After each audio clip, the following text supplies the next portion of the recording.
Okay, welcome to MCO455 Lab 1. What we're going to do today is we're going to quickly review questions 1, 2, and 5 that we did the other day in theory class. We're going to cover questions 3 and 4, the adding, subtracting hex binary with NZVC. Excuse me. And then we're going to do the rest of Lab 1. Now, the first thing I want you to look at is if we switch over here and take a look at, where is it here? There we go. Is the first thing to remember is you need to have these materials purchased as soon as possible.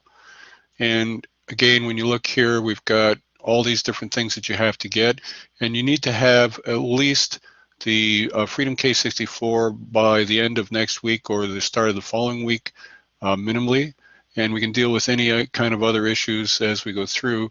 The other thing that you need to do is also have registered your microcontroller board so that we can make sure that you're going to get credit for the labs that require it starting in week 3. So those are the sorts of things. So I've had about maybe 10 or 12, 15 people roughly that have already registered their boards. This is very important if you want to get credit for lab 2, 3, and so on in any lab quizzes after that we do. So it's important that you get that registered so we make sure that you have the parts in place. This week we're working on Lab 1, and next week you're going to be doing Lab Quiz 1. In Lab Quiz 1, you'll be given both periods if you need it, but chances are once we go through the stuff today, you should have most of it ready to go and be done maybe in 15-20 minutes, and the rest of the time that you're going to be working on things, you're going to be working on setting up for the next lab. So let's take a look here. Here's where we are right now. We're doing number conversions, and that's Lab 1, hex binary, and so on. Next week, for 2% of your mark, excuse me, we're going to have all of Lab 1 finished before you get in next week. So before you come into your class next week, you have to have everything finished in Lab 1 before you come in, okay?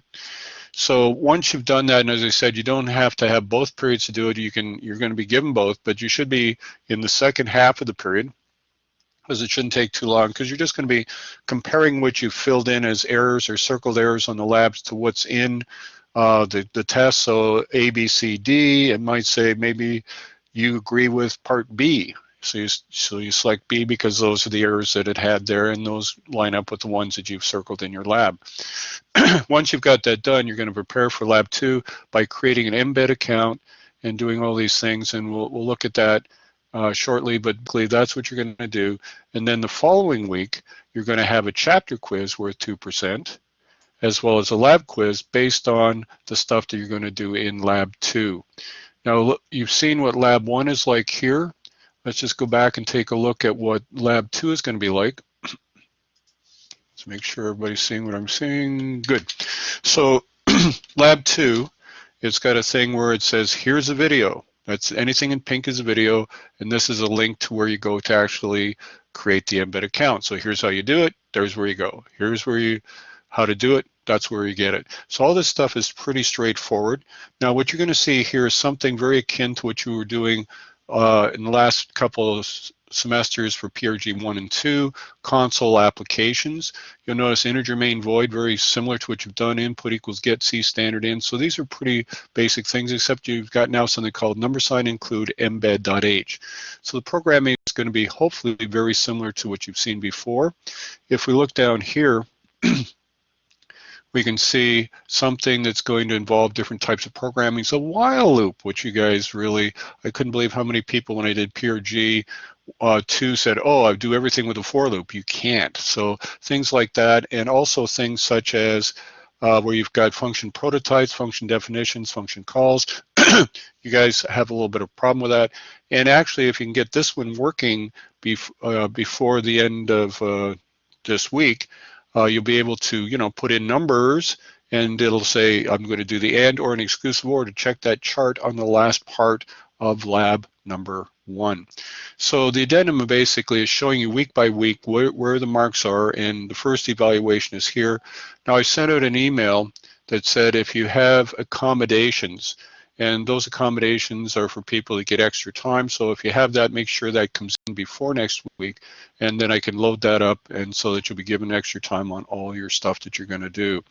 Now, Lab 1, if we take a look at it, again, all the stuff here that's bold, you do not circle. You're just going to circle anything over here that's not correct. So we saw the other day that this isn't correct, so that's one of the things that you're going to circle. Here, the octal, anything in bold you do not circle, but any conversions in binary and hex that are wrong based on this, you circle. Again, here, this hex is perfect, so you're not going to circle any hex. You're going to circle any binary or octal that is not correct. In the ASCII part here on page 26 of the textbook, you're going to see basically the ASCII chart on page 26. So you find this is capital Y, small letter O, small letter U, a space, and so on. We'll talk about that again. Now, we're going to sort of pick up here when we continue on, but you should already have 1, 2 done. And question 5, again, it's bold is correct. So this is correct. Circle any of these things that aren't. A9 is correct. So circle any of these things that are not equivalent to that, and so forth. And you should have that pretty much done by this point. And as we go through, we're going to learn about all these other things in here. Now, as far as going back to here, we've said that there's 3 different programs here, one in binary, one in octal, one in hex. And let's take a look where that comes from. Back in the 60s, this was a 1960s home computer, and this was it in machine code. So you had a series of 1s and 0s that you plunk into these switches here, hit the deposit, and that instruction went into memory. Because digital computers, whether you're doing DGS or whatever, only understand patterns of voltages. It doesn't matter whether you got the most expensive M1, Apple new computer, any computer that you got, PCs, whatever, anything from a microcontroller to a mainframe, this is the only thing the computer can really understand is patterns of voltages. Now, in the old days, a 1 would typically mean 5 volts and a 0 ground, but now it's, for our microcontrollers, it's 3.3 in ground. And for newer stuff, even it's 2.8 in ground, because one of the things you're going to find for portable devices, the higher the voltage, the more heat there is, and you want to dissipate heat and not have heat. So that's why the voltages for these binary patterns are going down. So in the 60s, we actually had to work at the level of the machine, and that's why the binary that's here, excuse me, is called machine code, because you're working right at the level of the machine. The next level up was saying, okay, well, let's group these switches in groups of 3, and then we could actually code an octal. And it was really, the 6 here meant flipping 3 switches, this was another 3 switches, and so on. By the 80s, this is where we started getting into a little bit better things, where you'd hit an A and you get 1010, hit a 5, you get 0101. So it's a lot better and the technology improved. But one of the first things you're going to see is that all of these numbers that are here made absolutely no sense. This is the only thing that made sense to the computer, or any computer really. This was just a more compressed and a more compressed form. This is the first level of programming that made any sense to us, like load a hex number for A, add to that a number to C, store that in address 80 here, and sit in an endless loop. This is the first thing that made any sense to humans. And then what you did then was we got to a higher level, because here's the assembly language you just saw on the previous page. Here's what it is in C. Now notice this says void main void. And the difference between that and what we're used to, which is integer main void, is we have an operating system that we return to once our code has been executed. And so when we say integer main void, then we return a 0 to our operating system to say, yeah, our program is terminated properly. Otherwise, Windows will crash for no apparent reason. But anyway, so for this one, it's void main void, because in the old days, all of the stuff between the brace brackets was your operating system. So old cell phones, the old flip phones from back in the day, those all used void main void, because you would program right in here, and any code that you had in here with those menu-driven systems, that was your whole operating system. There was no operating system for it to go back to. Your code was the operating system. Now, one of the things I just want to jump ahead here a little bit. If you look at page 26, let me see if I can slide down to 26 here. It does give you the information that you need for that ASCII chart. Where are we? 25, 26. There we go. So you'll see that all the codes here in yellow, the hex codes here in yellow, are the ones that you're going to use for question 2. Okay, so let's take a look at our theory portion here. So this is getting back to our AC here, and some of the stuff in here is going to be very helpful for you, because if you go for video lectures here, Lab 1, Part 1, you want to watch that. And under number conversions, you probably want to go here and look at all these conversions down here, including unsigned, signed short conversions, all this kind of stuff. And if we go back here again to look at video lectures again for week 2, adding, subtracting, NZVC, it's got all this stuff in here that you want to know about. So you could do that. And the nice thing is you're going to be working on this in the theory class as well. The beauty is you have practice quizzes. These practice quizzes for week 1 and 2 are going to be practice quizzes on course overview, which you don't care about for the lab, new MCO455 preface, which you don't care about for the lab, ASCII characters, probably number conversions. And the nice thing about these practice quizzes is you can do them 100,000 times if you want, and it will give you all the feedback in the world as to what you're getting right, what you're getting wrong, and you can do it again to get it 100%. Now that's for week 1, but there's also some more practice quizzes that will help you out to get up to speed for your lab as well, such as this one here for adding, subtracting, NZVC, ANDing, ORing, exclusive ORing, all the stuff that's on Lab 1.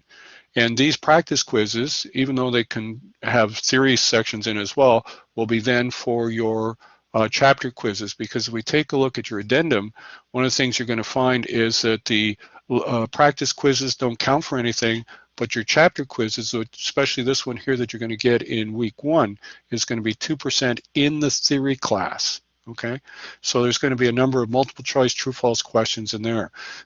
As far as your Lab 1 quiz, there's nothing handed in.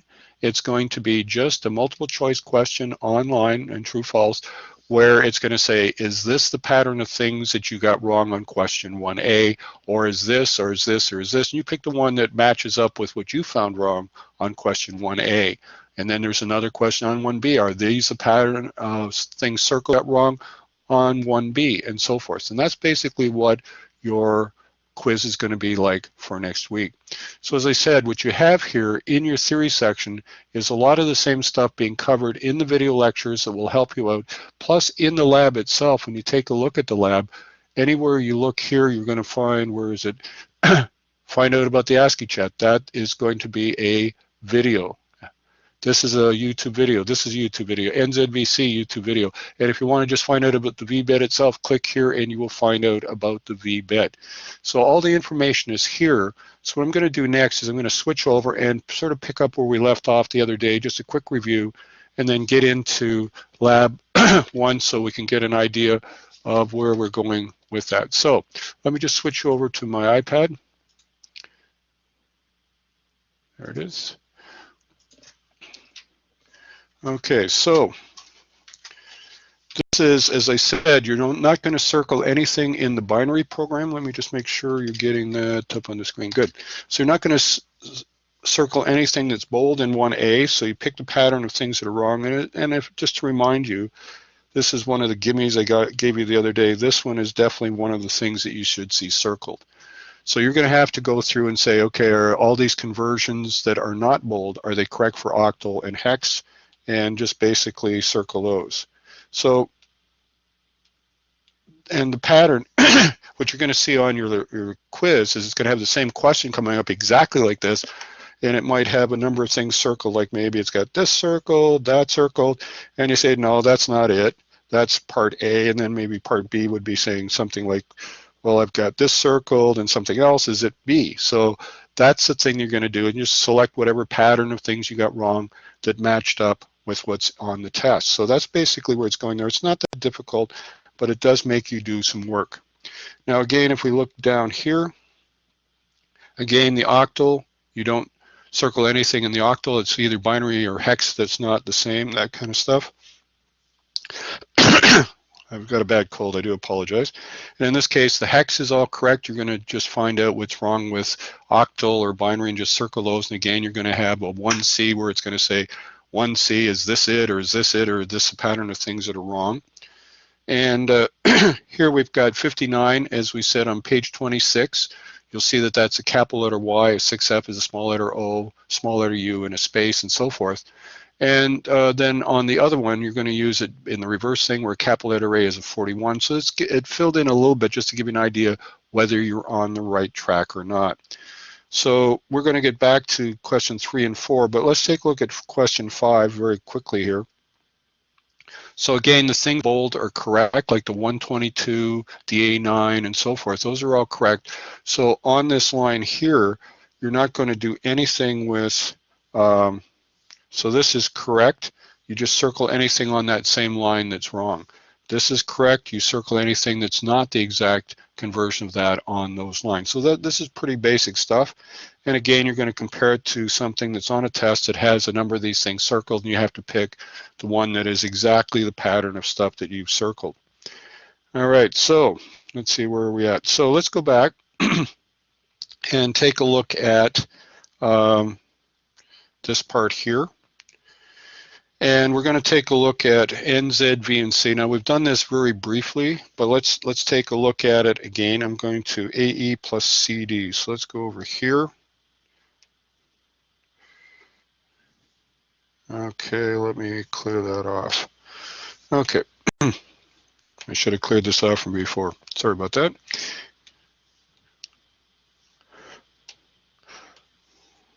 Now the beauty is, and this is kind of cool, every test that you're going to have is going to be open book.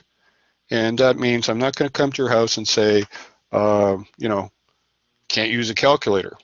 You can. But one of the things that you're going to find is that even though you've got PC, your PC has a calculator that does hex additions and subtractions, you have the same on Mac, but I'm not going to give you anything where you're going to add and subtract in hex. I'm going to give you something that add and subtract in binary, so at least you have to do some sort of conversion anyway. But I'll show you how to do this. It's not that difficult to do it by hand. E, if you want to do this, E, A, B, C, D, E, 10, 11, 12, 13, 14 in decimal. D, A, B, C, D, 10, 11, 12, 13. So we add these and we get 27. To convert this 16 into 27 goes 1, 16. We got a 1, 1. So our answer again is 1, B, base 16. Now the B goes here and the 1 is carried to the next column. So it's not difficult to do these. So that becomes 1 plus 10 for A plus 12 for C, which is 23. 16 goes into 23. 1, 16, 7, so that's equivalent to 1, 7 base 16. The 7 goes here and the 1 goes there. Now let's take a look at a little program that you can do on the micro at some point. We can say A, which is a variable, a char variable, equals 0xAE. Okay, there's a question. Let's take a look. Can you just do everything in what? Let's see. Let me get my thing here, open this up. No, do not in binary. It's going to take you all day and you're going to screw it up. Okay, so everything you're going to do is the most compressed form of binary. You're going to do it in hex, unfortunately, for you, I guess. But here's the thing. You would code it up like this. A equals this, B equals 0x CD, and then C, which is another variable, is A plus B. Now, one of the things you're going to find if you do this, this is the only thing that will fit into variable C because it cannot hold the extra bit called the carry. And that's what this thing is here. Okay, so the carry bit does not fit into there. So one of the things you're going to find is that we're losing part of our format of stuff that's here. So we're losing part of our information. But let's take a look at our NZVC. The nice thing is this is still recording, I believe, so you'll be able to watch this later. We just clear some of this background stuff up here. And so the concept that we've got here is that when you've done this, we've got 4 bits that everything is based on in terms, and we'll see this again shortly, NZ, V, and C. So all things like, is this number bigger than this number? Is this number greater than this number? Is this less than or equal to, greater than or equal? All the stuff that you're doing in C all comes down to, at the hardware level, 4 bits. Now let's write this answer in binary. That's a 1, and then 0, 1, 1, 1, 1, 0, 1, 1. Now the most significant bit of this is our N bit. And a 0 means as a signed number, this is not 0, or sorry, this is not negative. And this one here is our carry, so we write our carry down here. And the other thing we talked about the other day is the Z bit or the Z bit, depending whether you're Canadian or American. And I don't want to be an American now with Trump running loose. But anyway, what you do is put 0, because this 0 says this number 7b is not 0. And the number 7b as a signed number is not negative. And I did get, yes, I got something called a carry, which we'll later see briefly or coming up very shortly, means that this is a an unsigned overflow. The number does not work in the unsigned number system. So those are some of the things. Now the V bit is kind of interesting, and we'll look at that shortly, but let's go back here and look at our thing once more. So what we've got here is we validated, I think, that the answer is definitely 7B. That's not a problem. So let's see if I can pull up my pencil again here. Doesn't matter what's blue. Now, this is what our number is. Let's go here. So there's our number, and in binary again, it's 1. This is 0, 1, 1, 1, 1, 0, 1, 1, and 7B is indeed the correct answer. So we don't have to circle it. And you're correct. We're going to find that N should be 0, and it's not. So this is one of the errors that you're going to circle. Okay, and 7B is not 0, so that's correct. And it does have a carry. So the only thing in here so far that we've looked at that you have to circle is the N bit, because it's not, okay, it's not negative. 7B as a signed number is not negative, or in other words, it is positive. Let's look at 6A minus FE, and let's see if we can do it on this screen. 6A minus FE, so we have to borrow 1 from the 6, that's a 5, that's a 1A, which is 26 minus 14. If I'm going a little too fast for you, I'm sure you can catch up. This number here is a C. We have to borrow 1 from the carry. That's 1, 5, which is 16 plus 5 is 21 minus 15, which is 6, I believe. So our answer should be 6, 6C. 6C. So we're going to circle this because this is not the right answer. Okay, so we're going to circle the 7B because that's incorrect. It's not a proper subtraction. But again, if you were to write this in binary as we did before, I think you'll see that the N bit is 0 because 7B or 6C even, which is our right answer, is not negative as a signed number. And we'll see again why this is true. It's not 0. And we did indeed get a carry. So everything is right except for the actual value there. Now we'll be looking at the V bit shortly, but I wanted you to at least go over some of the stuff. So we've got an addition here, we got a subtraction, you see how to do it. It's going to take some work, or if you're really clever, you can just pull this up in your PC or your Mac calculator and say 6A minus FE, and boom, there's your answer. And you'll see that that is wrong. So that's fine. So is there any questions so far? Because we're just going to go on and start looking at, so we know the 1 and the 7B are incorrect, so we're going to be looking at other things as well. And if you need to find out how to do hex subtractions or whatever, or hex calculations, you can just click on the thing up here which says hex additions and so on, because that is a link to a video. This is a link to a video, values, NZVC, and even this V-bit. If you want to just learn about the V-bit, click there and it takes you to a YouTube video to show you how to deal with just the V-bit and what the heck it means and so on. So everything is set up as best I can for this, but the next thing that we want to do is take a look at something that's quite important, I think, and that has to do with number conversions. So when we take a look at our, let's look at number 5 here. And if we look at that, BCD, hex, and binary, sorry, hex, binary, octal are really 3 ways of looking at the same thing, where hex is the most compressed version of this. And you just regroup to get these numbers, right? And decimal to BCD, again, it's grouping in groups of 4, 1, 2, 4, 8. And the only real conversion that we're doing at all, when you look at it, decimal and hex, which is the most compressed form of binary, that's the relationship that we want to take a look at and get an idea of what this really means. So what I'm going to do is I'm going to take a look at hex and decimal and how they are actually related and get an idea of what we can do with that. So let me just clean up this subtraction that's here and get rid of that. We will, well, let's leave that and go to a new page here. Sure, let's go here. So now one of the things that you'll see in question 5 there, if you're looking, is it said 8-bit unsigned conversions. Now 8-bit is a data type, in C is char. So when it says unsigned 8-bit numbers, it's really saying unsigned char. Char is our 8-bit data type. And if we want to put our hex values up here, this is say 0, 0, which in decimal, it's really easy. 0 times 0 plus 0 is 0. And this is 7F, which is 7 times 16 plus 15 is 127. 80, which is 8 times 16, which is 128. And we've got up here FF here, which is 15 times 16 plus 15, which is 255.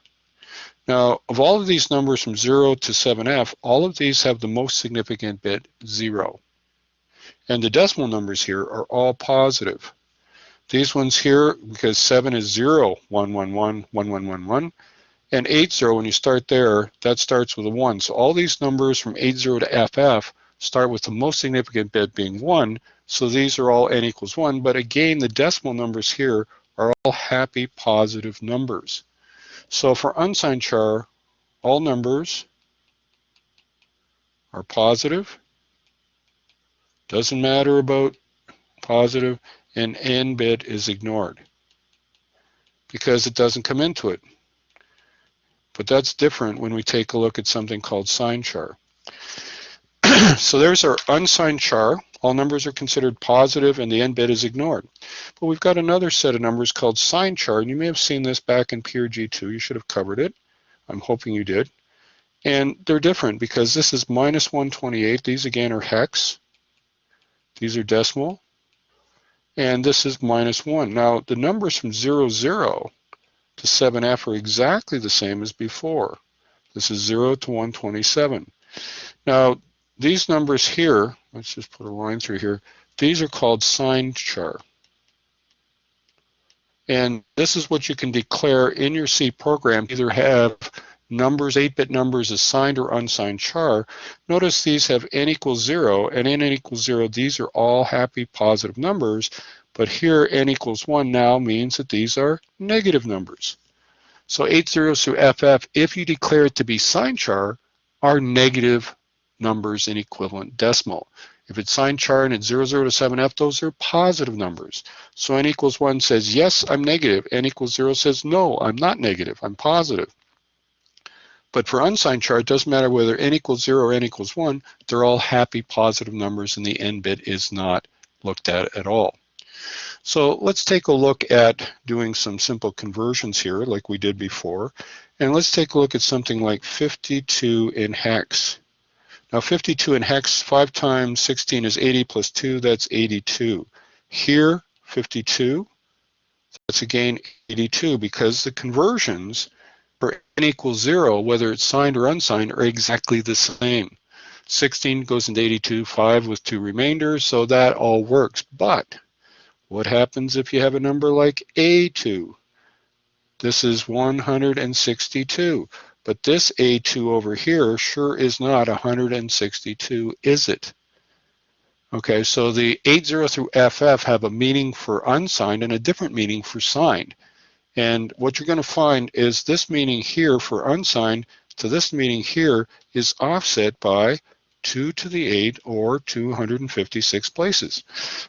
So if we know that, then if we take a look at A2, which is 162, we can say 162, and let's move it to the left 256 places, or if we want to do this by hand, is the same thing as saying 256 minus 162, and just remembering to put a negative sign here. So this becomes minus 94. So that's what this one is here. This A2 is minus 94. That A2 is positive 162. Okay. Now, how do we go back if we're given in a chart, say minus 94? Well, you go back the other way. You add 256, and then you divide 16 into 162 once, 16, bring down the 2, 16 goes into 2 0 times, and you've got A2, which is what you had before. So this is how you do signed char conversions. They're the same as unsigned, except when you have the most significant bit 1. Okay, so that's very important. Now I hope you followed that, because the next thing we're going to do is we're going to take a look at, and again, this is on video so you can watch it later. It's going to be under Collaborate. Let's take a look at doing calculations with these.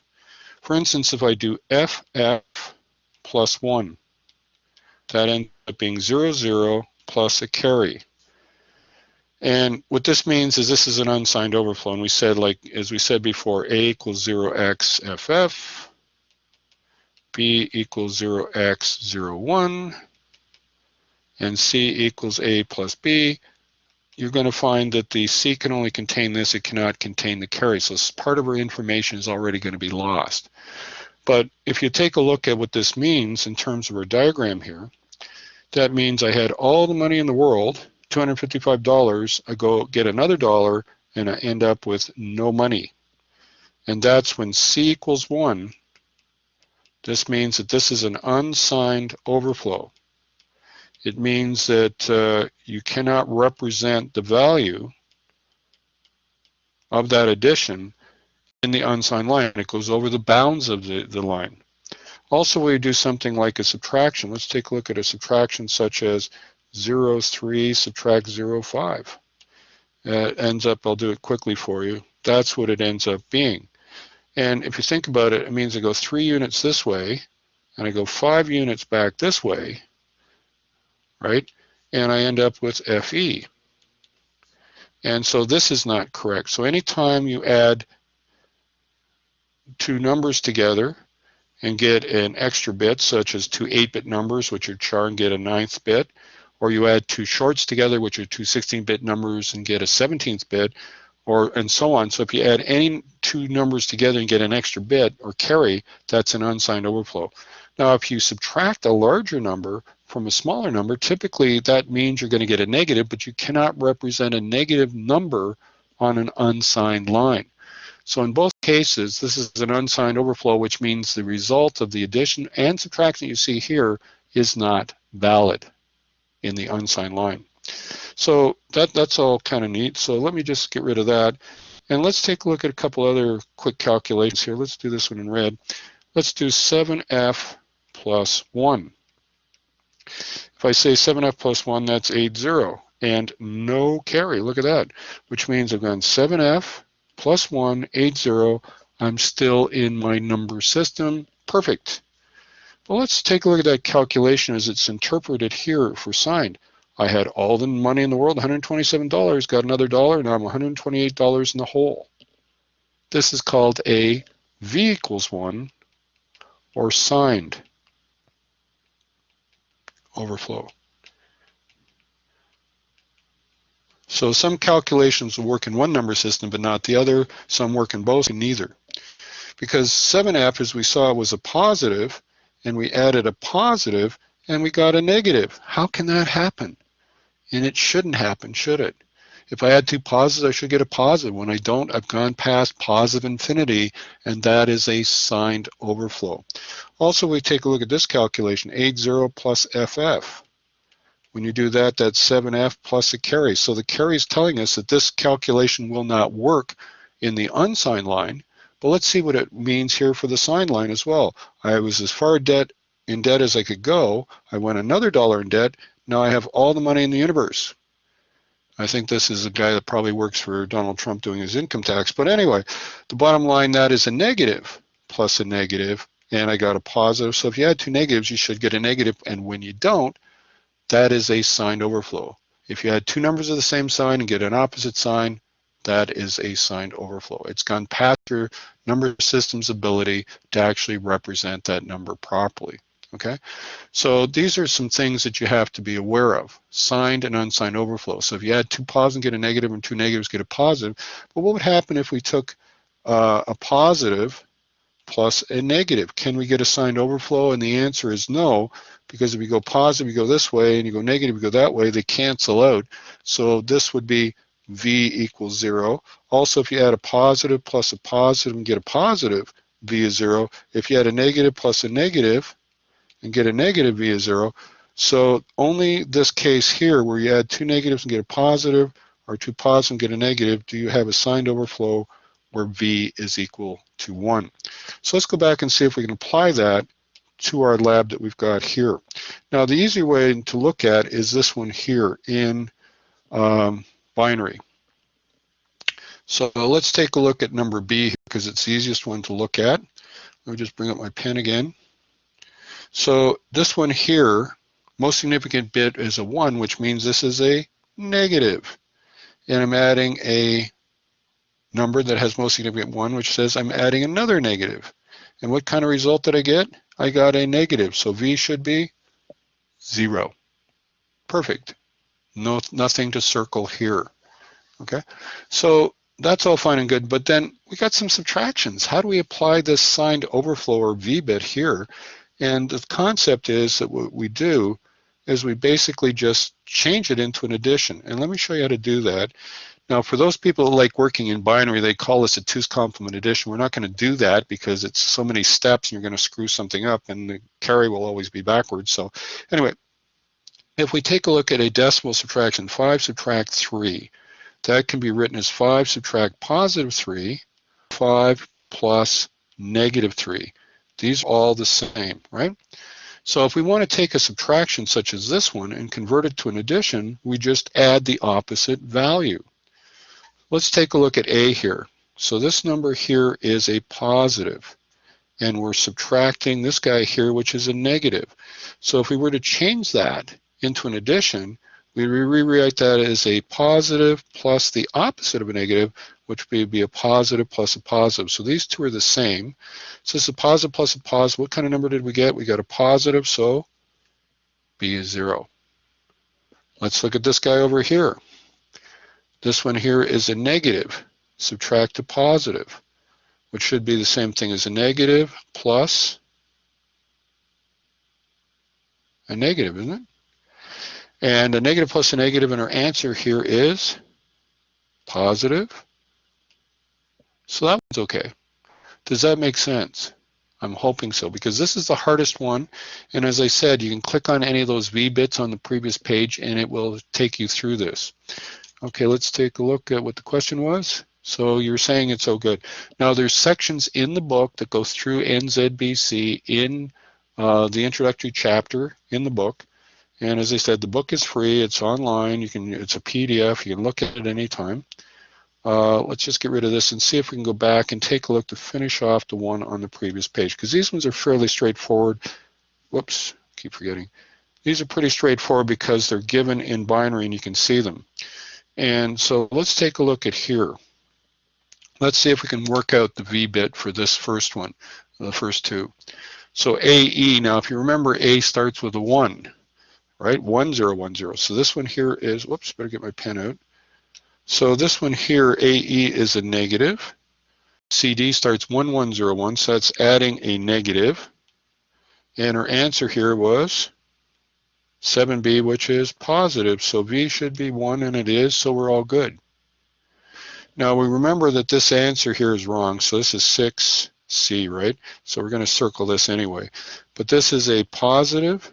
Subtract a negative, right? Because F6 starts with 0, 1, 1, 0. F is 1, 1, 1, 0. So it's a positive subtract a negative, same thing as a positive plus the opposite negative, which is positive. And we got a positive, so V should be, V should be 0, shouldn't it? So I'm hoping you've got a clue about at least adding and subtracting now with N, Z, V, and C. And again, the videos, you can actually just click on this V bit and it takes you right to a video that goes through and explains this again. And it's also explained in the book. Okay, so you should be able to figure out how to do these and circle the things that are indeed wrong.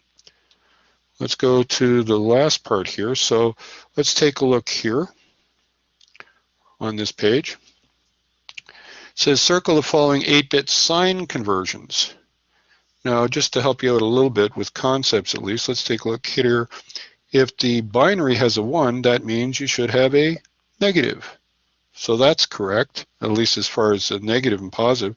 This should be negative. This should be negative. This should be, oops, circle. Okay, So if the most significant bit is a 1, it's negative, and the most significant bit is 0, it's a positive. So obviously that is one of the mistakes that we've got here. And again, the stuff that's in bold, the minus 49, the ED, the 10100101, and the 124 are all correct. You have to make sure that there's no other errors in this chart. And just circle. And again, when you get your quiz next week, it's going to say, well, if it doesn't have minus 172 circled in it, that's wrong, okay? Because that's one of the errors for sure. All right, so let's get rid of that. So let's take a look at the next question we've got here. It says circle bit 6. Now the LSB it says is 0. So this is bit 0. This is bit 7. So it would be this guy, bit 6. Now it says if this is an 8-bit sign number, is the number in question 7 positive or negative? Well, if you count and there's 8 bits there, the most significant bit 1, it should be negative. Now we've got a couple things here to finish off. And it says convert the decimal numbers. Now you can do this on a calculator easy enough, I guess. But let me just show you how you would do this otherwise. It says 60,000. So let me just go back to here. And let's get rid of what we had on this page.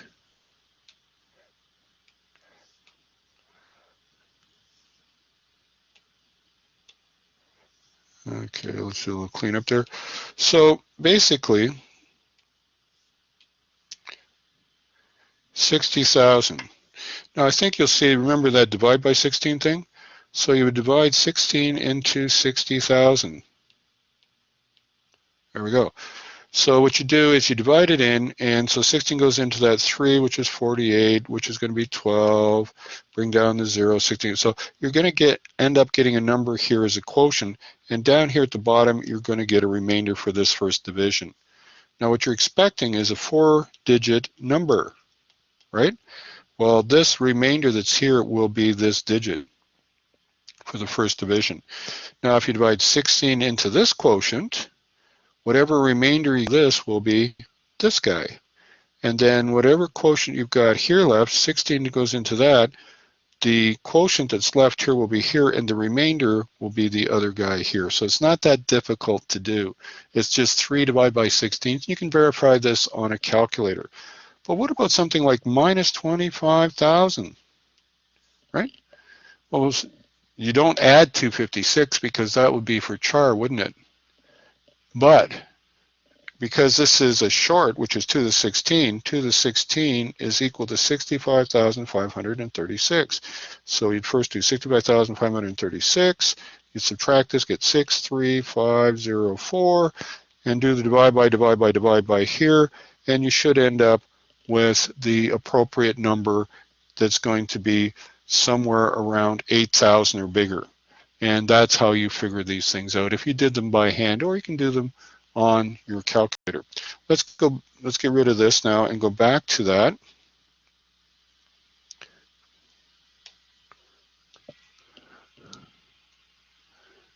And let's see what we've got going on here. So when you look at this question,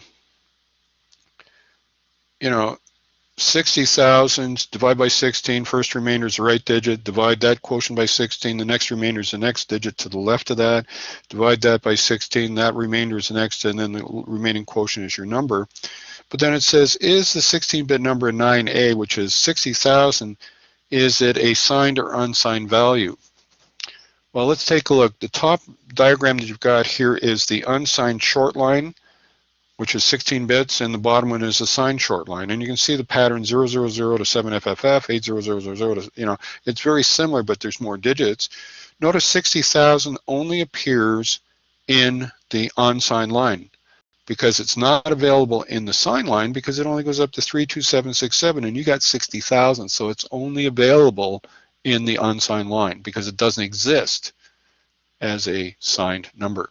Now, if I said some negative number, is it signed or unsigned? It'd have to be signed because no negative numbers exist in the unsigned line. If I said it's some number like 20,000, well, you'd say it's signed or unsigned because 20,000 exists in both number systems. So that's the kind of concepts that we've got there. Now, here's where we get into the last part here. which is what is the symbol in C for this and or an exclusive or, and not is not an exclamation mark. Okay, I'm telling you that, it's not. It's different. It's a little thing called tilde, or it's a little squiggly thing. So for this last question, what you have to do is, again, the stuff that you've got from before, let's look at it. Anything that's in bold is correct. This is correct.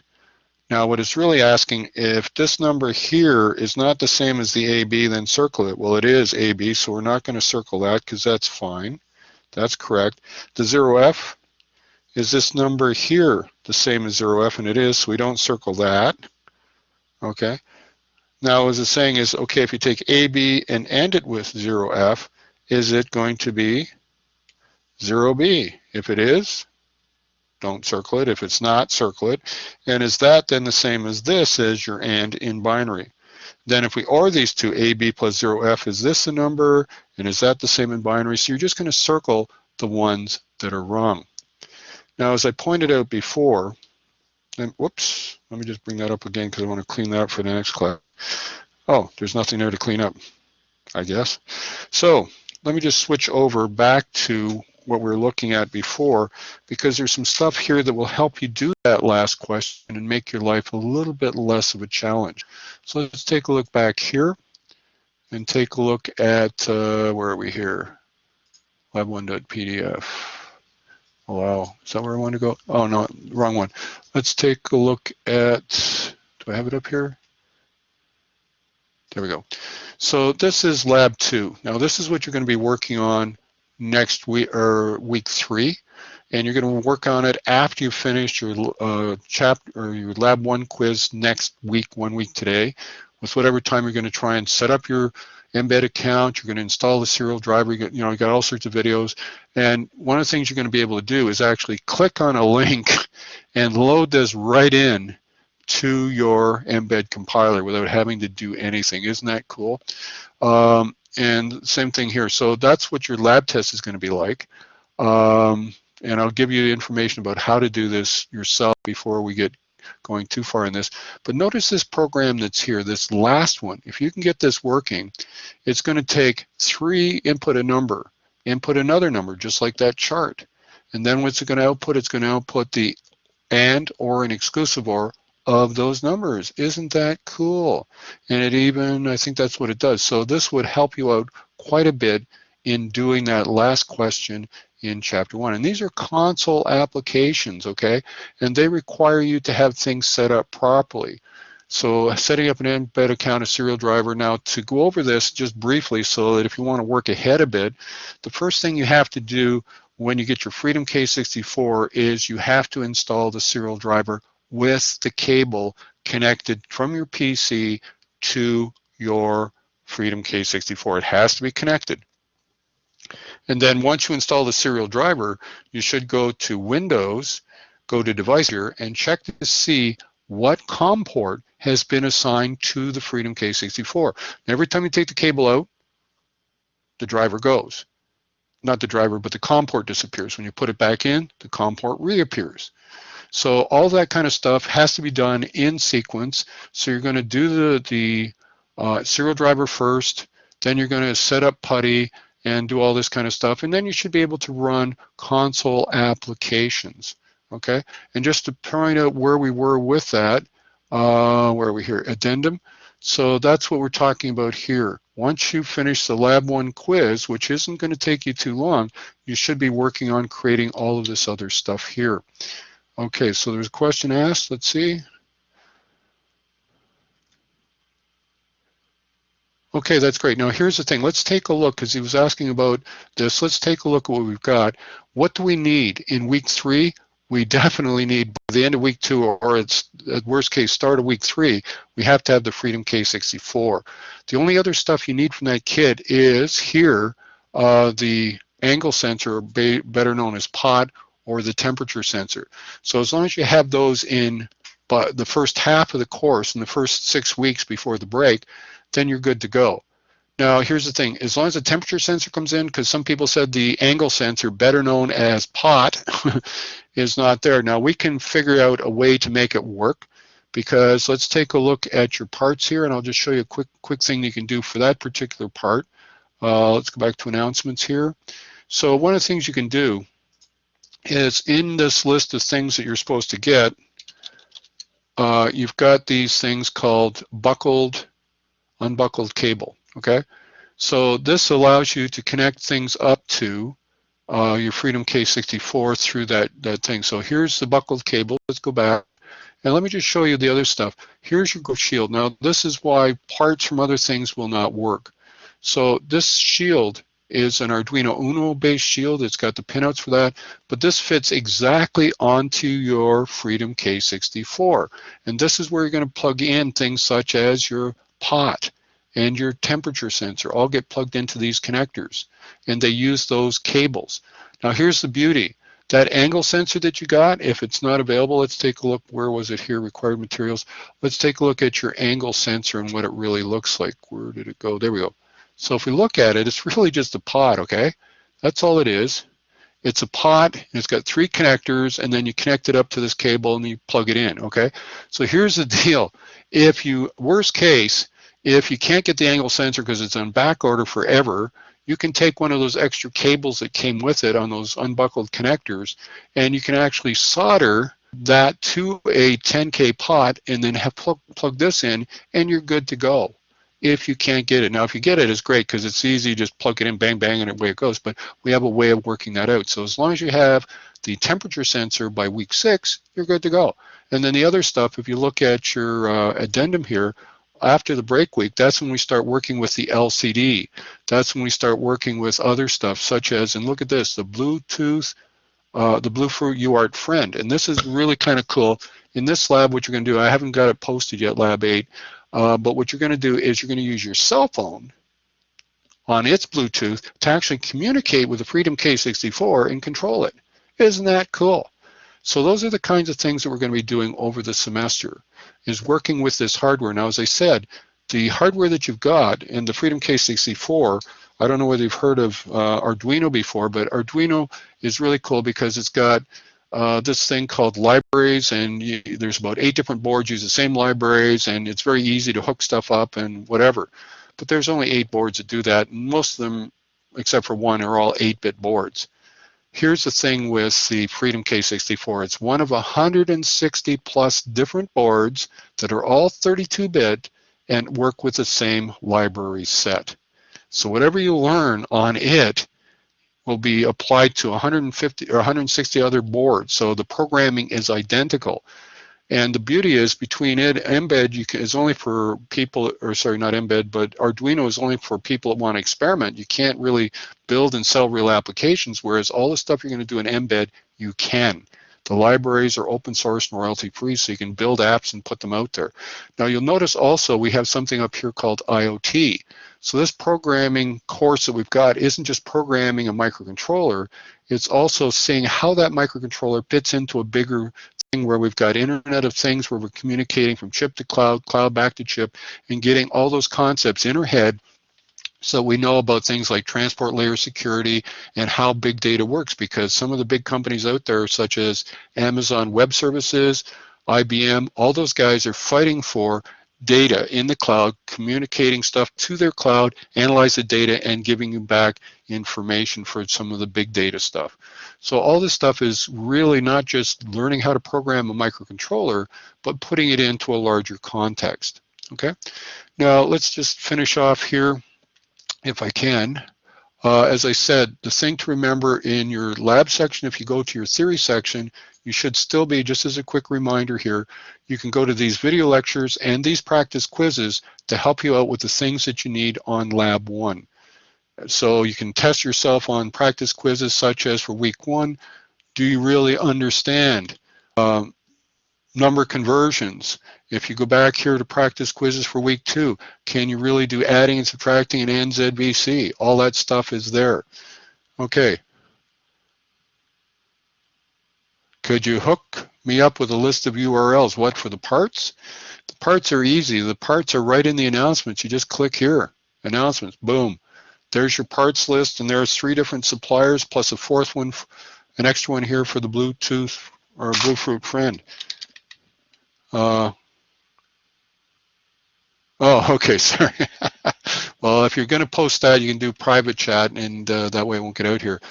Okay, that's true. But the only good thing about it, let me just point out some of the things that I ran into.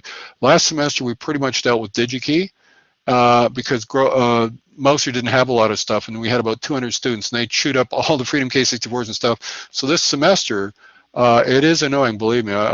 They're American and they're a pain in the butt. Why do you want this? Because I do. You know, come on. But the nice thing is they have every part, and the nice thing about that is that your shipping charges are practically free if you order enough stuff from them over a certain dollar amount. Most of these places will give you shipping costs for free. And this is what costs you.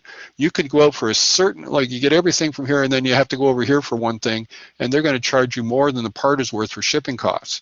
So that's why I gave you 3 different suppliers plus one, a separate one here for the Bluefoot Friend so that you can get these devices with the least amount of shipping cost involved in this to keep your costs down. Okay, so is there any questions before I shut down this thing? I will stick around for any problems that you've got or anything, but just remember the time frame is 1 week today. Let's go back to here. So 1 week today, where is it here? So next week, starting at 2:25, you're going to be doing a lab quiz. And the lab quiz, let's see, where is it here? Okay, let's go back to here, content. The lab quiz will actually show up in your lab section. So let me show you where that is. So you guys are the BB group, right? So it's going to show up here. There's where your lab quizzes are. And you won't see anything until they're active, okay? Apparently component was apparently put on back and expected to be ready in June. Okay, but that's why I gave you other suppliers, okay? And as I said, you need your Freedom K64 by end week 2 next week or the start of the following week, and you need your temperature sensor minimally by week 6. After that, there's the week after the break, then hopefully everything will be in. Yeah, so take a look at other stuff besides Mouser. Look at DigiKey, look at the stuff other than the Freedom K64 and the Bluefoot Friend, all originally from Grove, okay, Grove Seed.